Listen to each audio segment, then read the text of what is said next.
welcome. Thank you for joining us today. We have the ASNA Edge September marketing meeting. I want to thank you for being with us. We have Sterling Smith, who is our Director of Ag Research, and we have Mike Toohill, who is our Corporate Agronomist. They're going to be sharing with you today some great information that you are going to need as you are hitting harvest this time of year and whatever else is going on in your risk management world. So without any further ado, I'm going to pass the ball off to Sterling. And good morning, and thank you for joining us.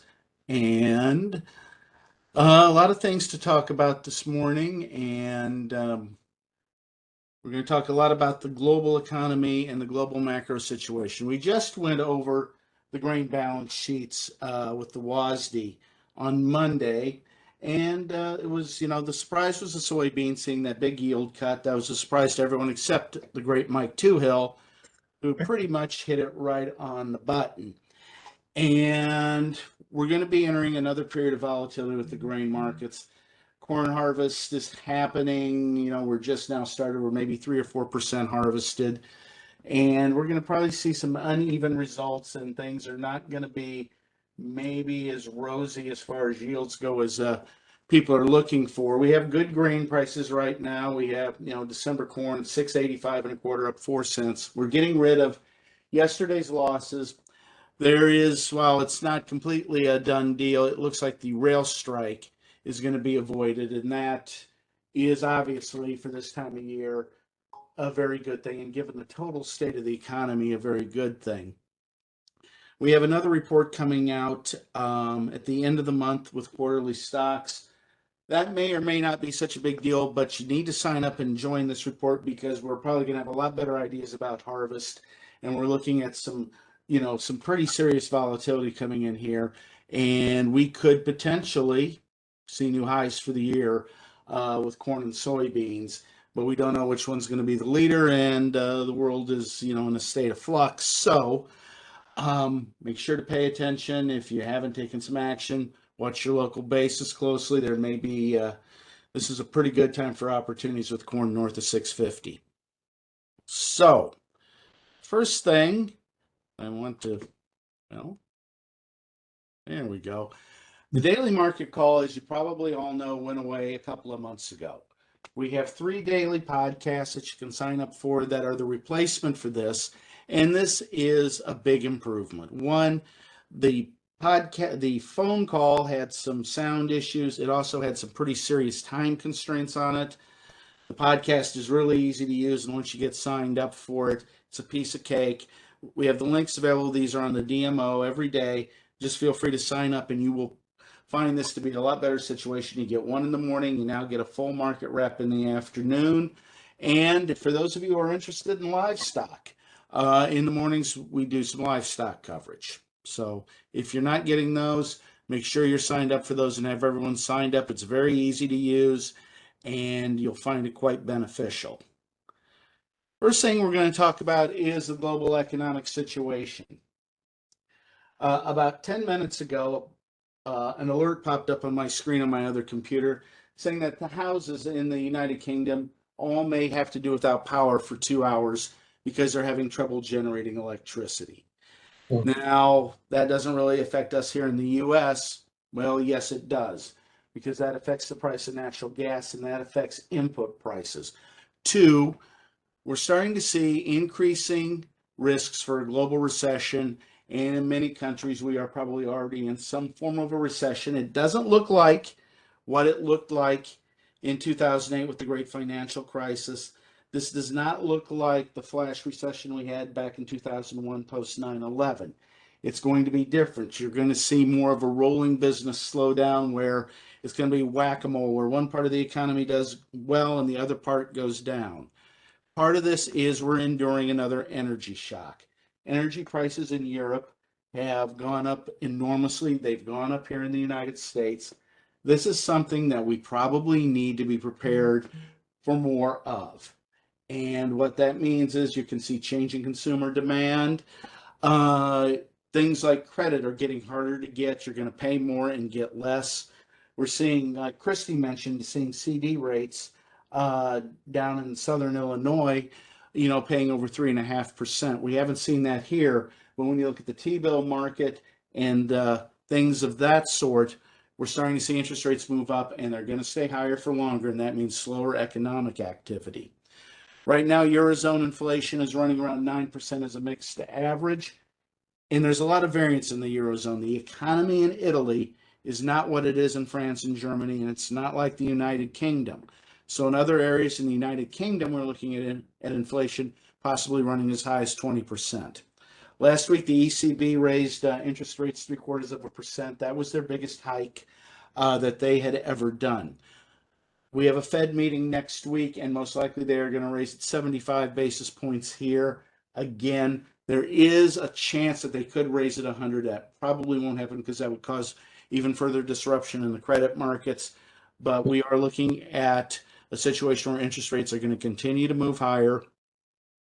And, you know, a year ago, I told people if you need to borrow money, you need to get an operating loan. You need to get that in place. That was a very good idea. If you haven't done that, chances of interest rates going down are very low. The chances that you will have to pay more for that in 6 months are pretty good. So again, make sure that part of your business, you're minding the store there. So this is a chart of the euro currency. It is trading now. This chart was made about 4 days ago. It's still trading right at this level. And what this does, when this goes down, that drives the value of the dollar up. When I did a formula that I don't really like, but I took the dollar index and multiplied it by the price of corn, we are looking globally at the highest corn prices vis-a-vis the board we've ever seen when you factor in the dollar. And yet the board remains firm based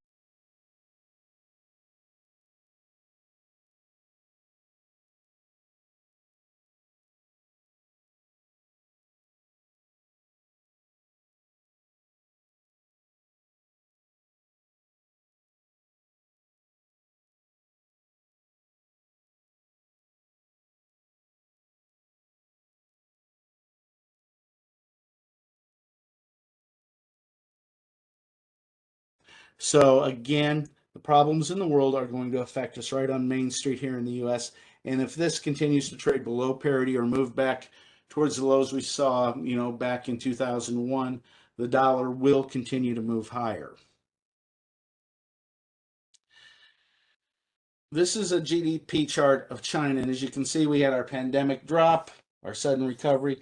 Things have moved back lower. Right now, we are seeing some of the lockdowns in China ease a little bit, but they have 70 million people on lockdown. These lockdowns are probably going to end, and that means China's economy is probably not going to be feeling quite as recessionary as it is.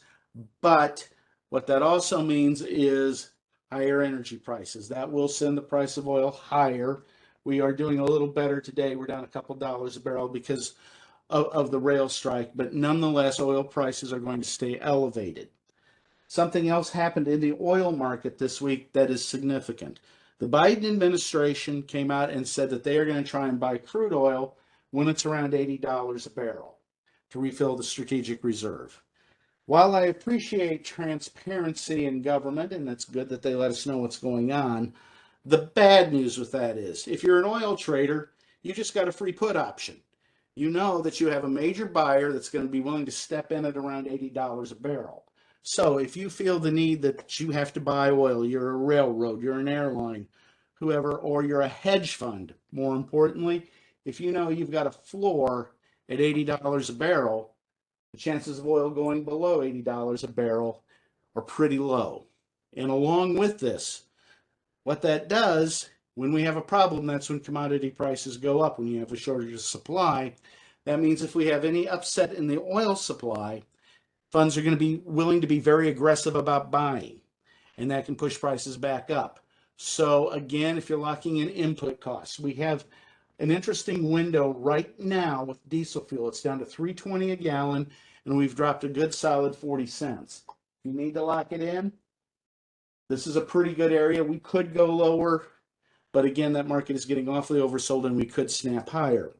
Also, along with that, the fact that we're seeing diesel fuel prices drop is a sign that economic activity is beginning to slow down. The diesel fuel contract, the old heating oil contract, is also a proxy for number 2 jet fuel.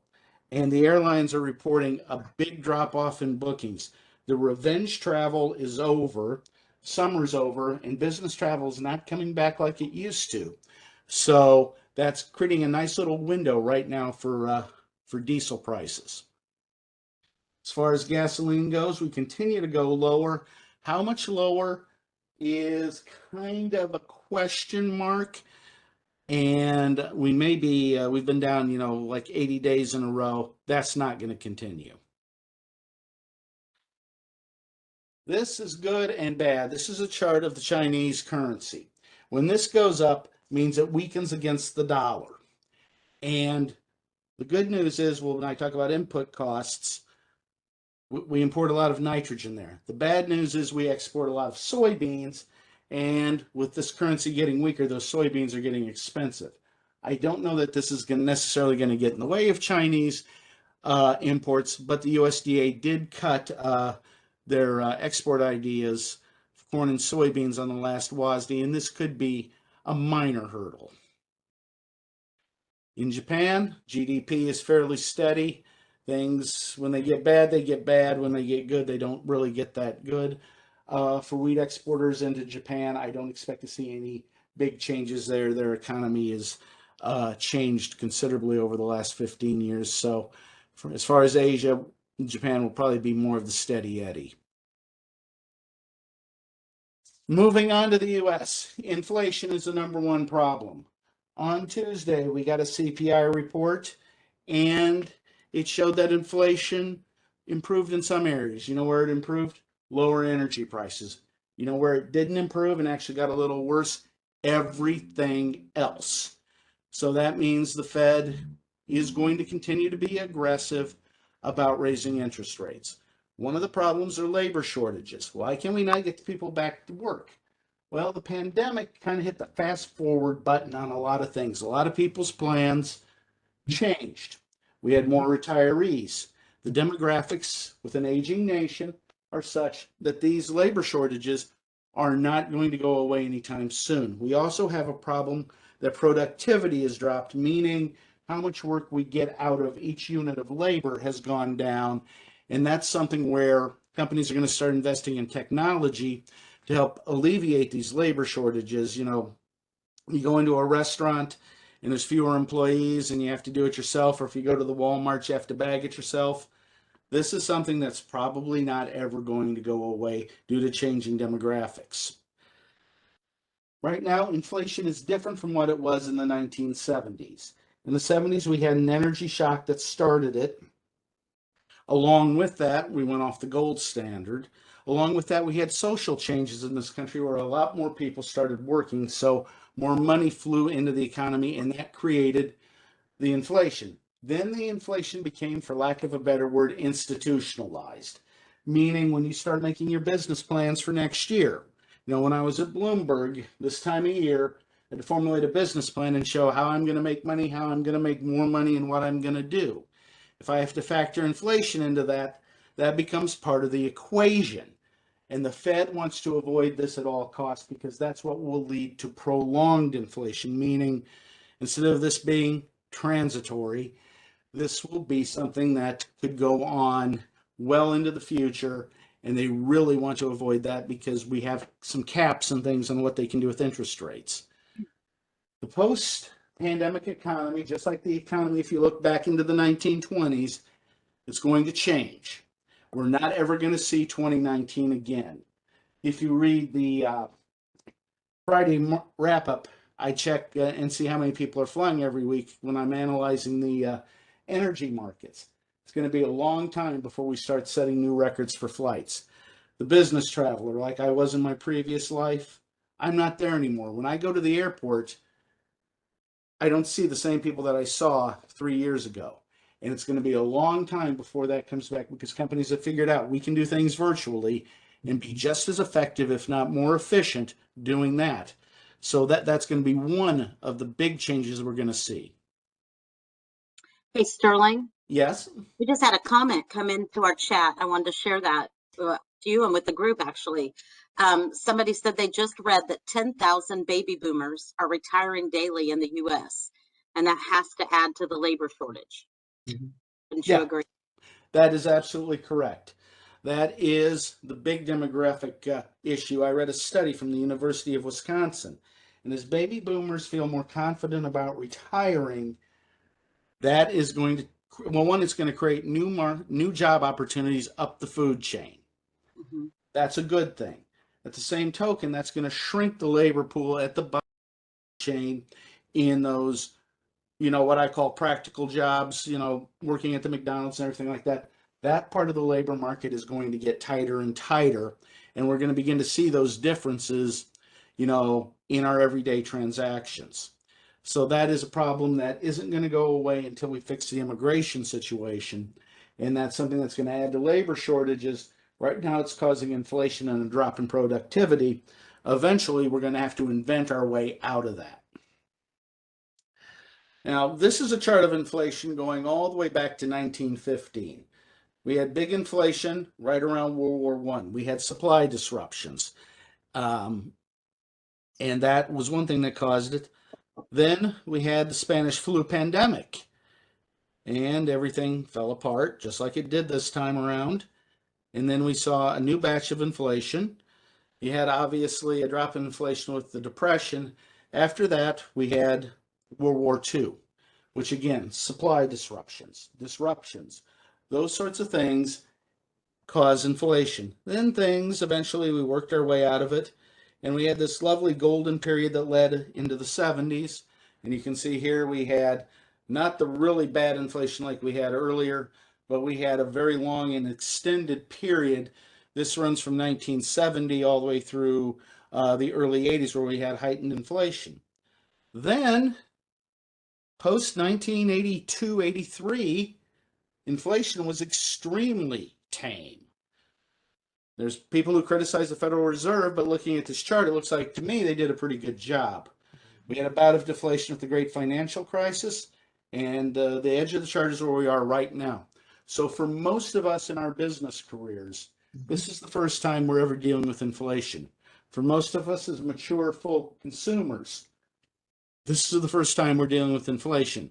What the Fed is going to be aggressive about doing is they don't want to see this double dip with inflation where we get two mountains of it. They want to stop it, bring it back, and get it back under control. They have just a couple of tools to do that. They have interest rates, and they are acting aggressively on those. The other tool that they have is quantitative tightening. Starting the 1st of September, instead of buying back $40 billion worth of bonds every month, they're now buying back $80 billion because they have to soak up all this liquidity that they pumped into the market with the disruption of the pandemic. This is a picture of our money supply, and this goes back to 1960. And as you can see, it stayed relatively stable until we came up to the pandemic. And we had a 50% increase in the money supply. So by having more money around, when you have a fixed amount of goods, a fixed amount of services, and you have more money, that's how you create inflation. And this time around, it's a little bit different. We don't have, as many union workers, so we don't have as many COLAs, which is a cost of living adjustment, which helped make that inflation in the 70s more institutional. But we just averted, I hope, a railroad strike. And that's something, that could have been a very inflationary incident. But we're seeing nurses strikes. We're seeing, you can't find teachers anywhere. So again, we're having those labor problems that help feed the inflation monster, along with this very much inflated currency situation. Inflation eventually, across the broad spectrum, eventually will come down. I'm thinking when the Fed gets to about 4.25 or 4.5 on interest rates, that's going to induce a pretty fierce recession, which is different from where we are right now. Right now, we're in what I'm calling a relocession. This is your new word, meaning we had a dislocation in the economy with the pandemic. The economy is now both physically and functionally relocating itself to where it's going to be. Where we're going to see continued inflation, food inflation would be my number one concern. Grain prices are elevated. We're going to have a tight crop this year. When I punch in the balance sheet for next year, I'm still seeing a lot of tightness, even when I put acres to a silly amount in corn and expect a ridiculous yield that probably isn't going to happen. So the good news for the producers on here is we're probably looking at continued elevated grain prices unless something really changes. And, and we'll see how South America does, but we need to get together two back-to-back solid crops, both here and there. And thus far, the weather, which Mike's going to talk about, hasn't been all that cooperative. We have not seen yields expand up to, we haven't set a record yield in quite a while, and we're certainly not going to do it this year. So that's going to continue to sponsor higher commodity prices and elevated food inflation, which is going to be very annoying for consumers. The question is, where are we going to go with energy prices? We know we have the Biden put on oil at $80 a barrel. That will most likely keep crude oil elevated. If we have any sort of supply problem, any sort of disruption, prices can go bananas. And we're going to talk about natural gas in a little bit. So right now we're in a reload session. It would appear that we are going to move into some degree of recession. It may be a housing recession, it may be a corporate earnings recession, or it may be a more blanket business slowdown. This is going to be different, though, because we're weighing it against these demographic changes that are going to support employment. So, the old joke about a recession is when your neighbor loses the job, a depression is when you lose your job. That's one feature that we probably don't have to worry about. What we do have to worry about is poor performing stock markets and having to pay too much for borrowed money. This is a chart of 10-year interest rates in the United States going back to 1999. As you can see, interest rates have generally moved lower. I mean, it's snaky, but we start in the upper left and finish in the lower right. This changes investment paradigm. All of a sudden, if you're a bond investor, when interest rates go down and you own bonds, yes, your yield isn't as great as maybe it could be with higher rates, but you're making capital return on the bonds. So you're doing as well as the stock market is.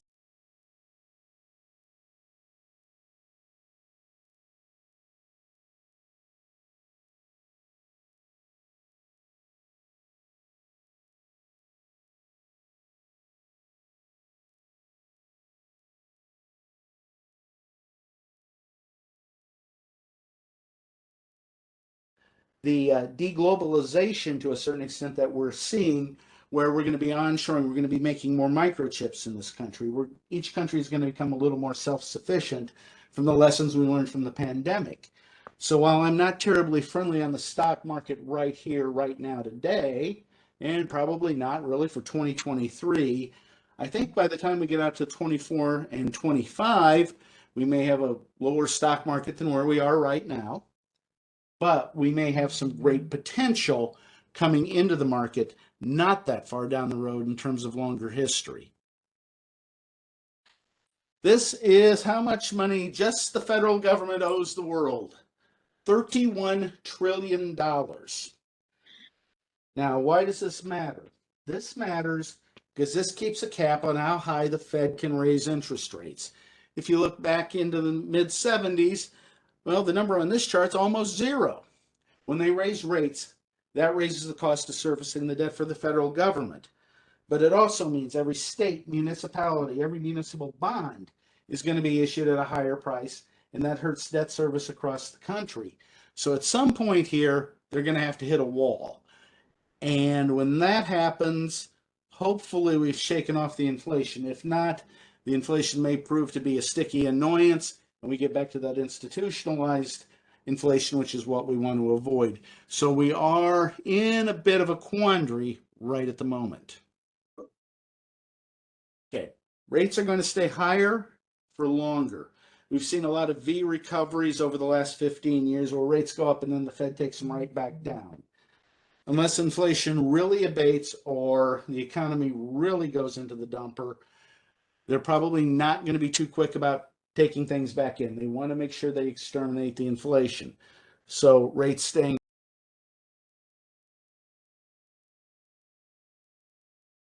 You can roll it out every 3 months and you're getting a better yield, and suddenly you're getting 3.5%, 4%. I used to have a junk bond muni fund and it paid me 4%.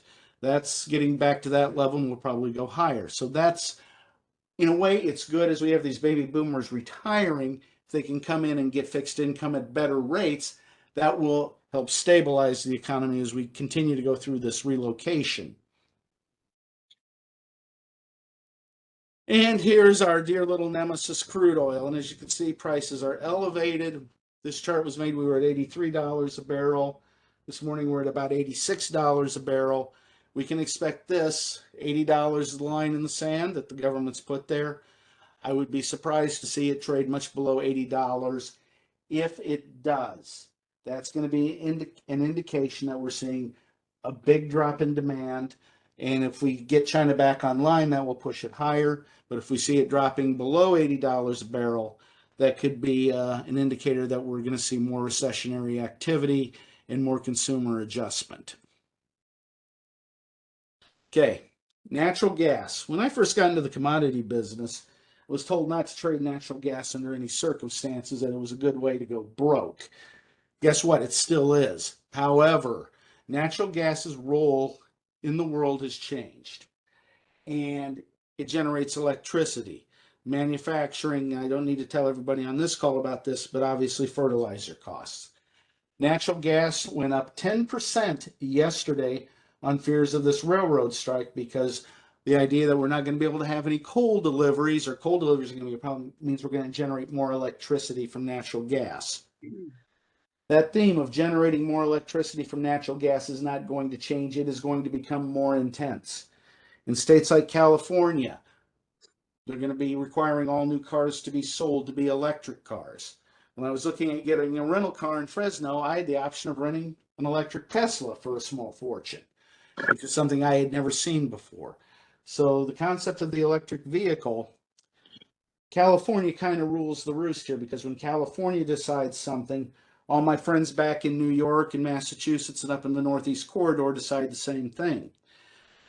Combine those two, you have the biggest auto market in the world. Automakers only have so much bandwidth. They can't say, well, we're just not going to sell cars in California. That's just not going to happen.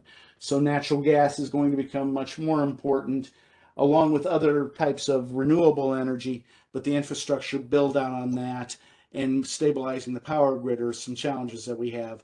And that means we're looking at more elevated natural gas prices. Then we have the next problem, Vladimir Putin. What is going to happen with the Ukraine? Now, the Ukrainian army has made some great gains, and this is good. However, we're cornering Vladimir Putin, and a cornered rat can do dangerous things. One of those things he could do is he could completely shut off natural gas flows. He's also threatened to cut off crude oil flows as well. If that happens, we will have another energy shock and another round of macro inflation, just not the annoying kind. So here's a chart of natural gas prices going back to 2010. And as you can see, as fracking developed and really got into place, made good supplies, prices stabilized and became very inexpensive. And all of a sudden in 2021, prices exploded higher. They tripled. And these elevated prices are going to stay that way for the foreseeable future. Now, this little funky chart here is a chart of the futures curve going back 5 years on the bottom with green natural gas prices, going forward 5 years with the orange prices. And as you can see, that entire curve is basically doubled. That means the idea here is that we're going to see 5 to 6 being cheap, and 8, 9, or maybe even higher is going to be dear prices. And the thing about this is, this natural gas that's 3 years away, storage is free, so you don't have to pay storage. As contracts come up and become front month, those prices naturally elevate. So smart utilities and things, I hope, are buying natural gas a little more into this forward curve, not hoping that prices go back down. Sterling, right now, here are the. can I ask you a question about? Sure. I'm sorry, it's me. Natural gas can It has to be stored special though, right? Yeah, it has you can't just drop it and put it into a tank. It's stored in salts, and That's natural gas flows more like electricity, meaning you pull it out of the ground, you move it through the storage in the pipeline very quickly, and you consume it right on the other end. Where, example, crude oil, you can pull it out of the ground, you can put it in a dome, you can put it in a tank. It's much easier to store. So that's another problem that we have in Europe. Right now in Europe, their natural gas storage is full.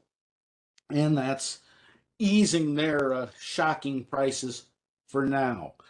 We'll see what the weather brings. We'll see what electrical needs are.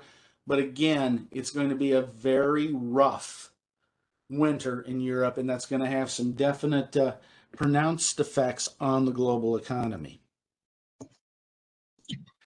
This is our friend the dollar. When I printed this on Saturday, it was at 109.82. And right now today, we're at 109.52. We haven't changed too much.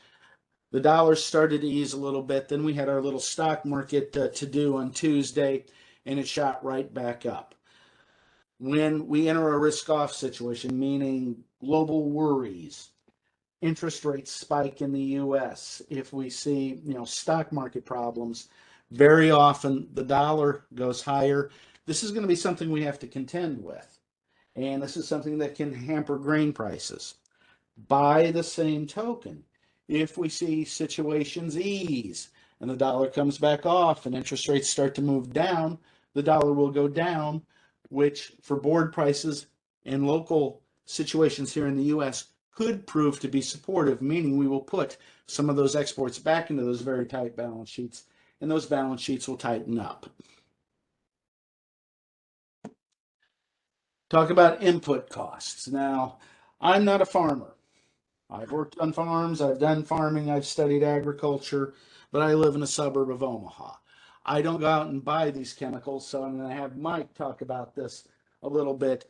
But what I can say with complete certainty is anything that is natural gas based, the futures price is twice as much now as it was last year.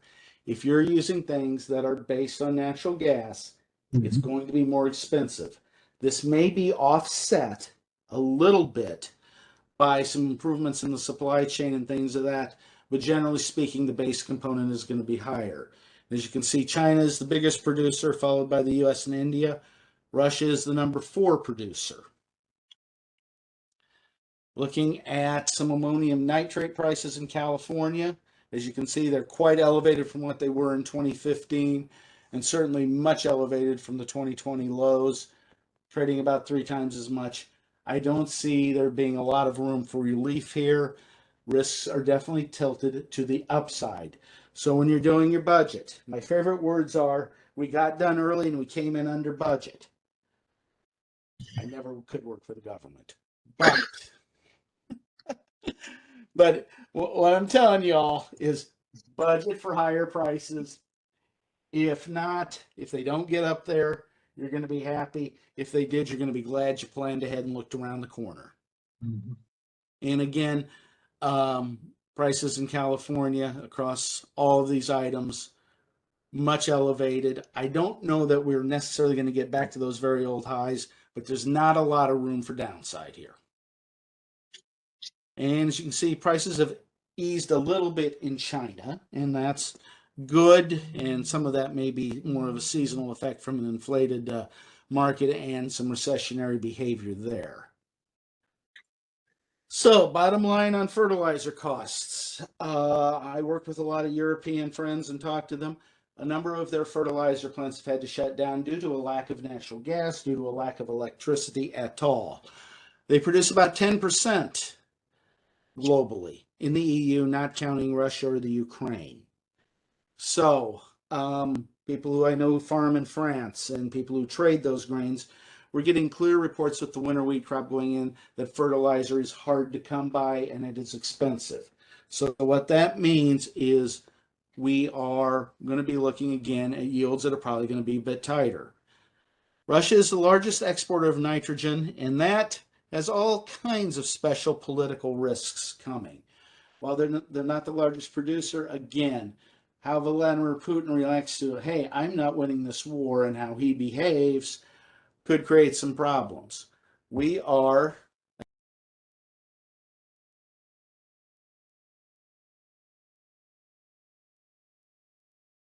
that I showed you.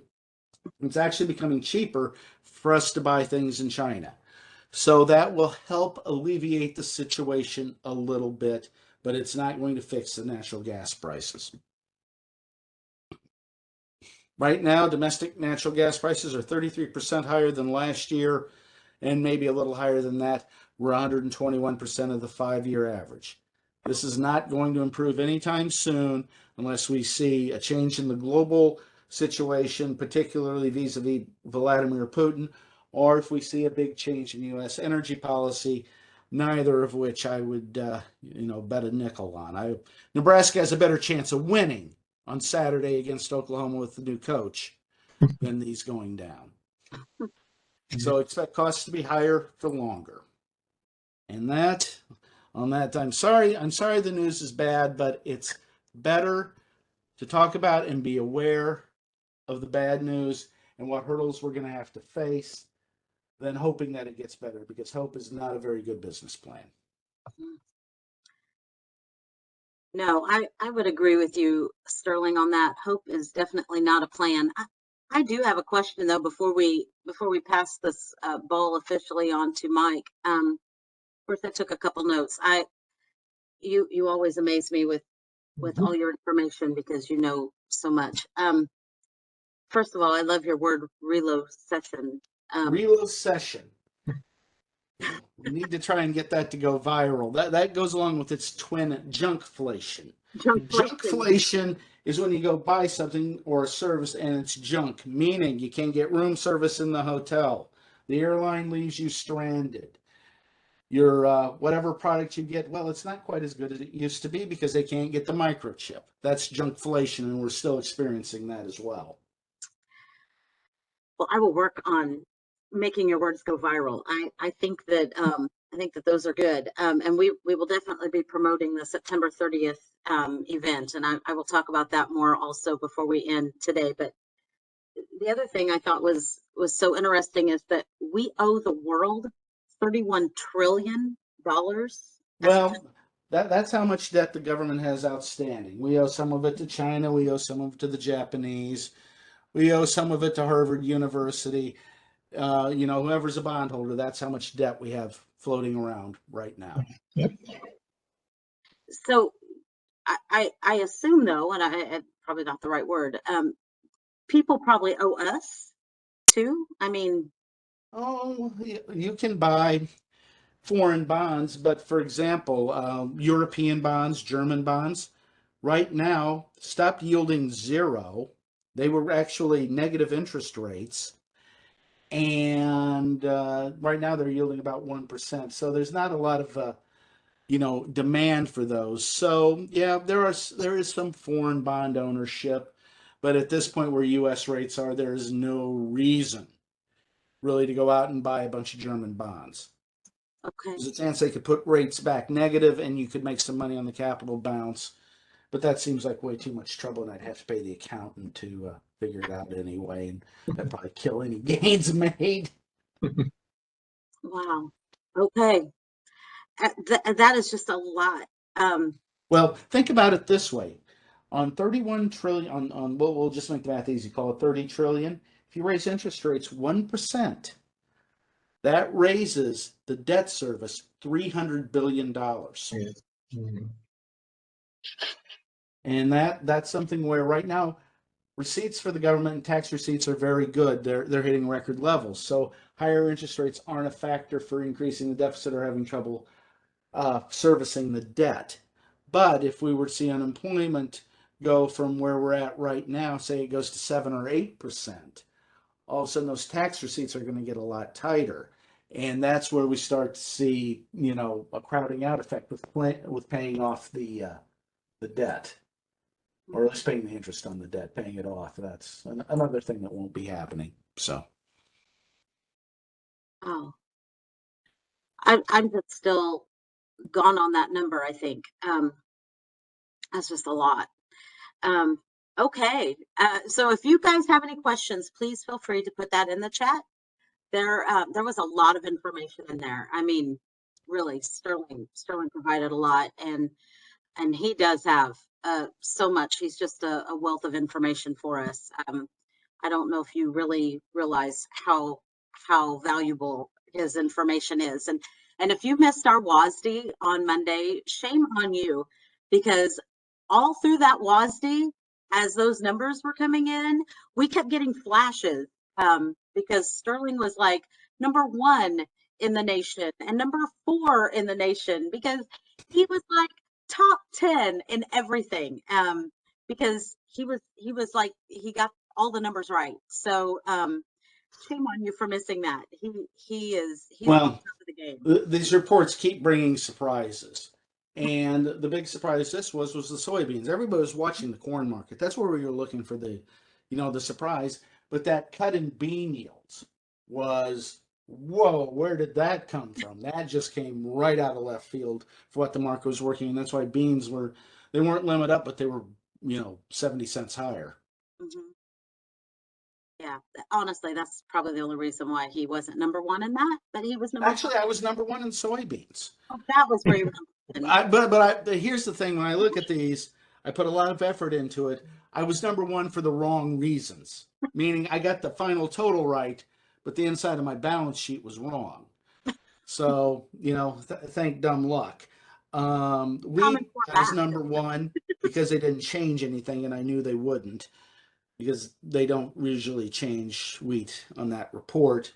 The corn was the interesting one, though, because we have a lot of questions about corn. How many acres are we going to lose? What are these yields going to look like when we actually start harvesting them? And the big word I hear is variability. Mhm. Uh, Yeah. from field to field, even within the fields, especially out here where you've got a third of the Nebraska crop is either poor or very poor. We call it Scott Frost corn. And then the other third is fair, which, well, fair is kind of a big word. Is it fair but kind of good, or is it fair but it's really not that great? So that is going to be something that's going to hit these balance sheets noticeably. And that is an excellent segue into Mike. So Mike Toohill, our corporate agronomist or technical agronomist, we call him everything. He again is just wonderful at what he does, and has some really great information for us. So Mike, I'm just going to pass it on. You've already got the presentation up, so please fill us in on what's going on. Thanks, Chrissy. Again, appreciate your help today too, Sterling. Just a fantastic job here today. Hear me okay, Chrissy? Yes, hear you well. Okay, fantastic. I'm going to talk about our current crop conditions in the U.S. and going to also talk about the September crop report numbers and look ahead to the October numbers. Based here in Bloomington, Illinois. Here in Bloomington, Illinois, still under a moderate drought status, but a nice crop in the field. But it's going to get a lot sunnier and drier here as we move forward. I'm going to talk about the have and have-nots this year. Basically, when you look at the U.S. crop, either you're going to have a nice crop in the field, you've got a really disappointing crop like Sterling alluded to in Nebraska. There's not many people in the middle. This is a map I put together. This kind of shows our grain fill weather. I took this back from, I took this number back to about July 10th. That's when most of the corn started to pollinate in the United States. And I ran these maps through early part of this week. If you look at this map, this is a crop reporting district based on every area for year for 130 years. And the bluer those numbers are, the wetter it was. So looking at these maps, every area in blue, let's say most of Illinois, Northeast Iowa, Southeast Minnesota, most of Wisconsin, they've had very good moisture. And there's very little areas in the white. That's more of an average rainfall, kind of like we are here in central Illinois. But looking at those colors that are more concerning, Western Illinois had the 110th driest summer. Most of the Iowa reporting districts are on one of their drier summers, and poor Nebraska, Kansas also had very dry summers. And also looking at the map, haven't talked a lot about the Dakotas, but the Dakotas have also trended very dry here. So again, kind of a have and have not growing season this year. And this is basically our 60-day rainfall when the corn started to pollinate until the corn and the beans started to mature. And this shows up really well here in the drought monitor. I always look for the browns and reds, and my eyes are drawn to Southeast Iowa, very dry, Nebraska, very dry, Kansas, very dry, and the Dakotas, very dry, and also some dry spots in some very important states like Minnesota and Central Illinois. So that's what the drought monitor looked like here this morning. And unfortunately, looking at the drought monitor, this is our class change map. We had actually some pretty bad degradations last week. All of these areas in yellows got drier last week. A big chunk of North Dakota, again, a big area of Minnesota, South Dakota, more degradation in Nebraska, Iowa, northern Missouri, and Kansas. So again, that tells me the crop probably didn't finish as well as we'd like it to finish because we really need the bushels this year. And again, kind of worried about the weather. Mother Nature proved that she's still in control, and she's been pretty hard on us. So again, either you got a pretty nice crop, most of Illinois, Wisconsin, east, or you got a very disappointing crop, kind of southeast Iowa, working our way west. I want to talk a little bit about what I've learned about drought. Soil quality makes a big difference as far as what dry means to a crop. This is the map of Iowa as of this morning. On Monday's report, 63% of Iowa was good to excellent, despite how ugly that drought monitor looks like. So again, 63% good to excellent corn, but 67% of the state is on that droughty color on the map. And right now, on the September report, Brooks and Sterling and I have been talking about Watch Iowa as far as trying to guess its national yield. And right now they've got Iowa 259. Pretty high yields considering how dry it is. Again, we really want to watch Iowa and see how this transpires. I want to talk a little bit here about soil quality again.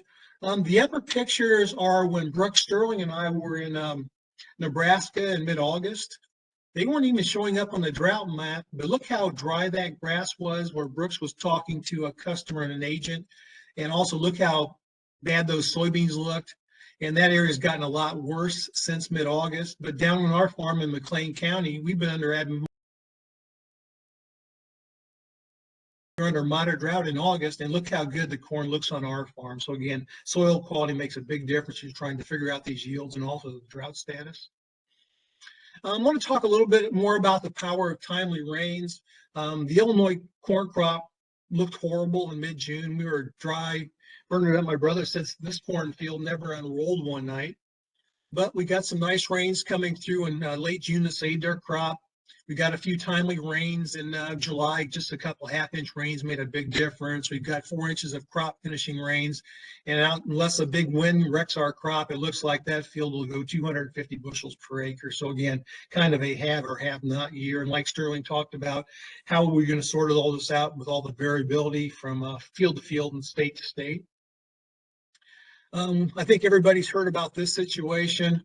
Lots of dry land corn burnt up weeks ago in the southern plains and the western belt.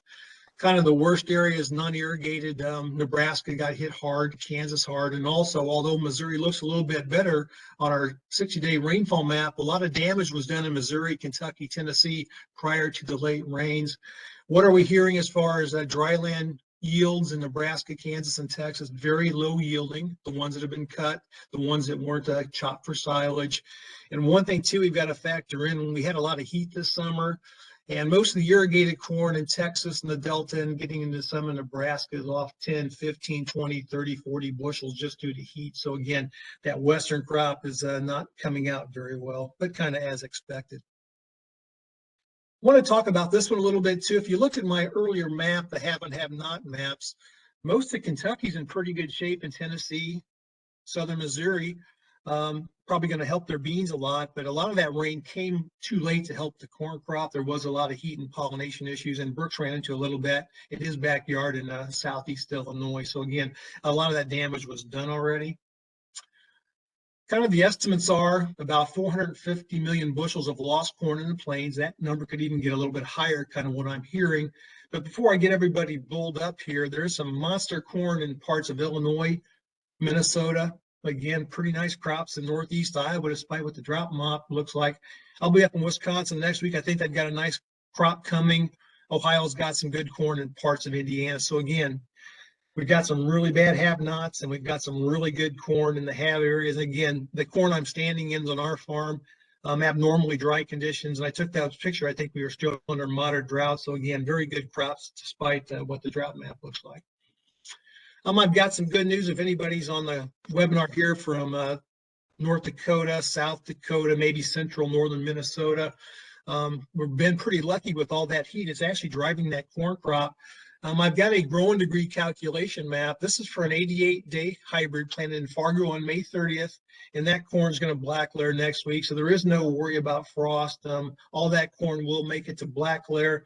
We've got some real good heat coming. It's going to push that crop along. So again, I think we're going to get this crop out and no problems at all. Very little frost, so there is no story here. But here's a story no one's talking about except me. Right here in central Illinois, I got my run in this morning at 6 o'clock when the sun was coming up because it's going to get hot today. Most of the corn in Illinois, Indiana, Iowa has black layered, and that crop is going to dry down rapidly in the field. We're going to be taking a half to 3/4 of a point, and maybe Saturday up to 1 point. On the good news, we get our work done quicker, get more nitrogen on this fall, get more of our stuff done, get our tillage done if you're a tillage person, much lower drying costs, which is going to translate well with as tight as some of these energy sources are. But the bad news with this rapid dry down, it's changed my yield projection some. We're going to have a lot more head loss when this corn dries so rapidly. And there's something called hidden or mystery loss. Over my 35 years experience, oftentimes a grower will be shelling corn at 26%, standing perfectly, it's yielding 240. He lets that corn sit for 7 days a week, and that corn dries down to 16, 17% in that time, and that yield drops down to 200, 210, and that's called hidden mystery loss, and that will have a correlation to national yields, and I'll share my thoughts on that topic here in a few slides. So that is a bigger story.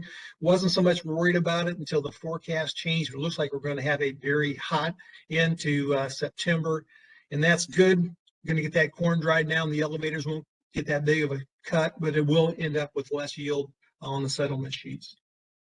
Kind of looking at the September numbers, I think the corn chart, probably not a big surprise to the marketplace. I think I came into the report thinking we'll be around 173, and the government came in at 172.5. We dropped 1.9 bushels from the August report, down 1.7%.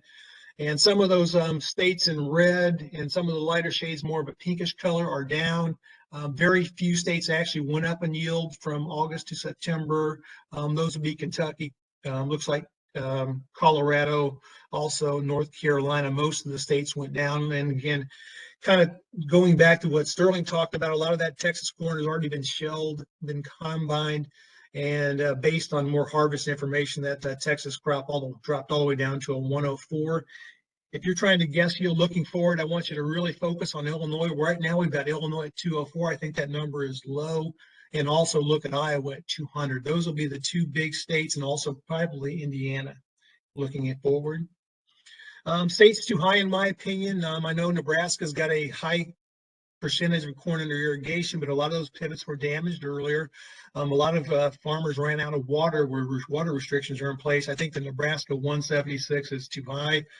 I think the Kansas 122 is too low. Again, there is some irrigation in Kansas, but a lot of the Kansas pivots also ran out of water. And when it's that hot, it's hard to get enough water to a corn crop. And Pennsylvania's not a big player, but my daughter goes to school at UPenn, been across Pennsylvania a couple times this summer. And there's no way Pennsylvania looks like a 150 in my travels. But on the flip side, we do have some states that are too low, in my opinion. I was thinking Illinois was probably at 212, 213 last week, but because of the rapid dry down, we're probably going to end up closer to 207, 208. And also Wisconsin's had very favorable weather. The Wisconsin people aren't complaining about rainfall. I think they've got a nice crop also. So looking ahead to October, Sterling can help us out too. This has been his business forever. I'm more of a crops guy versus a yield guy, but kind of my thoughts on the market, what I've been hearing a lot from the experts is small crops probably slowly get smaller. And I think that's probably the case this year, hearing what we're hearing from the combine calves. I was thinking we were going to maybe be 172 in October, but because of this rapid dry down, I've taken my yield down to 171. That's going to do some damage to the balance sheets. Here's kind of my thoughts why the yield's dropping.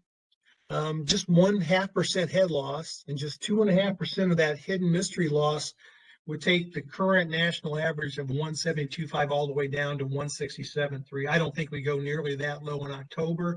But again, that rapid dry down is fantastic for getting our work done, saving our energy, saving drying costs, but it does correlate to less yield on the settlement sheets. I'm going to wrap up here talking. Oh, go ahead, Sterling. Yeah, Mike, I would agree. Big crops get bigger, small crops get smaller, and particular feature we have this year is we didn't have, a fully nourished crop. And something that I've picked up in France in particular, when their droughts set in with weather not unlike what we saw here in Nebraska, the corn went right off a cliff. And it would not surprise me to see the same thing, particularly in Nebraska, the eastern third is the best soil and the best producing area, and then as you move west, it starts to drop off. So seeing these yields shrink and shrink, the USDA will probably move them down gradually, but when we get to that final yield number in January, it could be interesting. And I'm not going to say that the crop tour didn't get it right.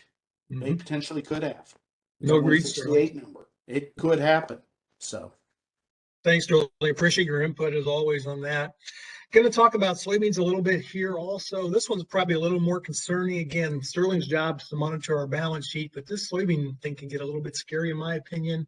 Going to talk about the main yield stories on soybeans from an agronomy standpoint. I always look at late July, August, and early September rains. How well is that bean crop going to finish? As Brooks always talks about, he likes those beans in the ground early. I do too. We'll talk planting date. And a positive for U.S. bean yield, we did get a lot of fungicide and insecticide sprayed on this crop. Here's kind of my go-to map as far as how did our soybeans finish. This is my 30-day rainfall percent of normal. And looking at that map, I see a 2 dry story and a 2 wet story. We'll start with the 2 wet story. We'll talk about that here in a few slides. There was a lot of crop damage, Louisiana, Mississippi, because it got too wet, too humid, and a lot of those beans sprouted in the pod. Again, not being talked about near enough, in my opinion. And also, there's a 2 dry story. Looking at that map, those reds are only less than 25% of our filling range the last 30 days. And again, doesn't look very good for North Dakota. That was a late planted crop. Doesn't look very good for Minnesota. Doesn't look very good for eastern South Dakota. We both talked enough about Nebraska. Didn't finish real well. Most farmers in Kansas will plant their beans later to catch some late September rains. This year, they haven't caught enough of those rains. Also, a pretty dry finish for most of Iowa, Missouri, central Illinois, southern Michigan. So again, that tells me it looks like that 50.5 is going to be very hard to get based on how we finished here. I'm going to talk a little bit about planting date. This also does not correlate to a 51, 52 bushel yield. And I think that's kind of how I was able to maybe outguess the market by dropping that number below 51 way back in August. Only 12% of the U.S. crop was planted prior to May 8th. You can grow some really good beans in mid-May and June, but they don't really have that really high yield pop that you can sometimes get with an April planted field or the first couple of days of May.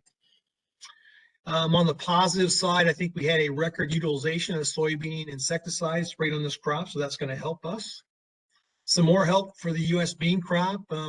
Nationally, not many farmers talking about sudden death, white mold, brown stem rot. There is some white mold around, but not much considering normalcy here. We had very good sun in August, but unfortunately, September sun not as good. Soybeans love sunshine, they love water. And we had good August sun, but September sun not as good. And another plus for the bean crop, they're standing pretty good for the most part. So how does all this correlate? I guess, first of all, before we start talking our yields, there was a lot of damage done in the Delta. In central Illinois, if our beans mature in October, get some rains into November, not going to do much damage to them, but there's talk that as many as 200 bushels of beans were damaged in the Delta. Maybe that number's a little bit high. Maybe Sterling can allude on what he's hearing there. Some of these beans have been zeroed out, and some farmers are only getting $4 to $5 a bushel for some of these beans. What are you hearing on that one, Sterling? That is what I've heard of. That 200 number is maybe it's a little large, but it's not, out of bounds large. And I think that added to the situation, again, where if we see bean yields get stepped down, there's no room in that balance sheet. Anytime that balance sheet drops to 200 and below, there's no room for maneuvering. So again, that balance sheet is very tight and has the potential to get a lot tighter. Thanks, Sterling. Appreciate your input on that. I'm going to talk about the September bean numbers. Here's what the chart looks like, statewide chart. We did drop from 51.9 to a 50.5, almost 3% drop, 2.7. And again, the trend is your friend also. Maybe Sterling can comment after I get done here on that. Do beans crops, small crops get smaller? I wouldn't call it 50.5 small, but looking at the state chart, there's been some significant drops. Nebraska down 5.5%. Even Illinois dropped 3%, which I don't agree with. So there's a lot more states dropping. And look at that Kansas, they dropped from a 40 all the way down to a 32. And one state to really watch on these soybeans is North Dakota. They dropped 3%. Again, very dry finish in North Dakota. Any thoughts on that, Sterling? Do smaller bean crops get smaller, or how does that trend? Bean crops usually get bigger as you harvest them under normal and good conditions. We are anything but in normal and good conditions. And I think the estimating tools, I mean, I had one guy who normally gives me really good yield information, was at 52 and change, and we can see where that's changing. So while they can surprise on the upside, seeing them surprise on the downside this year, particularly the beans here in eastern Nebraska, western Iowa, that's going to be a problem. Appreciate your input, Sterling. One thing too, this hot weather is good for getting beans to mature, but whenever you take a harvested a bean crop at 9% versus 13, again, that's 4% of moisture loss. A lot of yield comes out of those soybeans too. So I'm afraid this rapid dry down not only going to affect corn, it's also going to affect soybeans. They also want to shatter more when it's that dry. And again, this moisture forecast is fantastic for getting our work done and saving drying costs, but it's not good as far as net bushels at the end of the day. Looking ahead to October, I'm going to follow up on Sterling's comment. I don't know if they could drop that yield much below 50.5 because there won't be much left on the balance sheet. My thought is not much change next month, but again, kind of looking at the drought monitor, what's going on in the Dakotas. Again, it would make sense to drop that number, but I don't know if we can or not. As I wrap up here today, kind of looking at our 7-day moisture forecast, the WPC QPF, not much rain there. Again, going to have some really rapid harvest progress. Here in Illinois, we're about 2 weeks behind. Normally, farmers like to start shelling their corn on Labor Day. It's going to be 2 weeks late this year, but I think what we're going to see in Illinois, a lot of farmers are going to jump into this corn. They're thinking it's going to be 25, 30%, but it's going to be down below 20. So again, that corn crop, the bottom's going to drop off from moisture. And same thing on the soybeans. A lot of these soybeans are going to dry rapidly. And the only thing of importance on that map, there's still quite a bit of beans in double crop beans, southern Illinois, Missouri, Kansas. Not much rain for the double crop beans. And my last two maps here today, before I turn it back over to Christy and Sterling. 6 to 10 day outlook, very warm. Not as warm as this week, but very warm. Not much moisture in it. But again, the bottom will drop out of these moistures. That's probably a much bigger story that's being talked about at this point, and really doesn't change for the 8 to 14 day. We're going to get our work done. This crop is going to dry down to bug dust. And how does that affect our final yields? At that point, I'm going to turn it back over to Sterling and Christy. Mike, before you do, we have a couple questions for you. One is regarding concerns for aflatoxin in corn in the wet states. Do you have any concern for that? Yeah, I do, Sterling. Not only the West, but also the South. Generally, you get your worst aflatoxin is when you've had some dry weather stress, and then you get some late rain. So I think aflatoxin probably more of a concern in my mind. Thinking about southern Missouri, Tennessee, Kentucky, that's had some pretty significant rain. So again, aflatoxin is generally pollination, grain fill stress, a lot of missing parts in the cob, and then you get some late rain. So I do definitely have aflatoxin concern. I have no answers for aflatoxin. Going back from our experience in Illinois in 2012, it's like hurting one of Sterling's cats. No real way to hurt a cat. Really no way to hurt my dog either. But again, really hard to predict. That is definitely going to be an issue in a lot of areas. Yeah, it's not going to be much of a risk here in Nebraska. I don't know when it's ever going to rain again. We get a little rain in the forecast. The ground is so dry that the water evaporates before it hits the ground. Yeah, so far when those really dry bone dry areas like Sterling talked about, some of that, 15, 20, 40, 80 bushel corn coming out of Kansas, Nebraska, it's been so dry, been lack of aflatoxin. I think it's going to be more of a niche situation, kind of that mid-south area. Okay. The other question was asked, was the damage that was in the South figured into this week's report? I don't think it was, Christy, because I think that corn's really raised Kentucky by 5 bushels, I believe, on the corn side. So I don't think, I guess if he's talking corn, that pollination damage has not been figured in. What do you think, Sterling? I don't know if the bean damage has been figured into those numbers either. What do you think on that, Sterling? I think it's been about half figured. I think that brought this first cut that we saw after a hike in yields, which is a little bit unusual. And they were, fairly bullish on bean yields while being bearish on corn yields. So again, setting up for a potential maybe in October, maybe in November, but certainly in January, there may be some surprises in those balance sheets. And that could, create a rather fierce bean market, especially if we can take a little bit out of the dollar. Yeah, kind of looking at those numbers, Sterling, you're correct. They did drop the numbers significantly in Louisiana. They went from 52 to 47, but they kept the 55 in Mississippi. So again, maybe it's not 200 million, maybe it's 100 million, but I don't know if they've factored in some of that damage in Mississippi yet. Yeah. Okay. Those are all the questions I've had so far. So really great report again. Maybe not all the news we want, but it's definitely a great report. It's the information we need to have. So anyway, if you have any questions, please feel free to put that in the chat or in the Q&A, and we'll get those answered as soon as we possibly can. Sterling, do you have any final thoughts? Or I can give you a quick market overview here. Corn's now down a couple of cents. Soybeans down a couple. Wheat is reversed and is now down 6 to 18 cents. Crude oil is falling out of bed, 84.63, down almost $4 a barrel. Diesel continues to drop. And those little gains in the stock market have turned into noticeable losses now, with the NASDAQ down 1.33%. The S&P right now is down almost 1%. It hasn't hit the Dow just yet, but it looks like we're going to be in for another day of volatility. And interest rates have moved up 6 to 7 basis points on the 2s and 10s. all right. Well, there's that. And then there's that. Yeah, Tune in for the afternoon market report. It may be where the stock market right now is sitting right on some very important levels, just a few points above them. If it punches through there, the afternoon could get interesting. We'll use that word, interesting. There you go. One comment, Christy, Sterling does know the stock market as much as he knows everything else. I'd be a lot richer. I would have listened to him about a year ago. I'll keep working. I try, but there's an old joke at the Board of Trade. Albert Einstein landed in the federal prison. There's a federal prison right across the street from the Board of Trade. He landed in there, and I'm Albert Einstein. Guy talks to him. Well, I have an IQ of 140.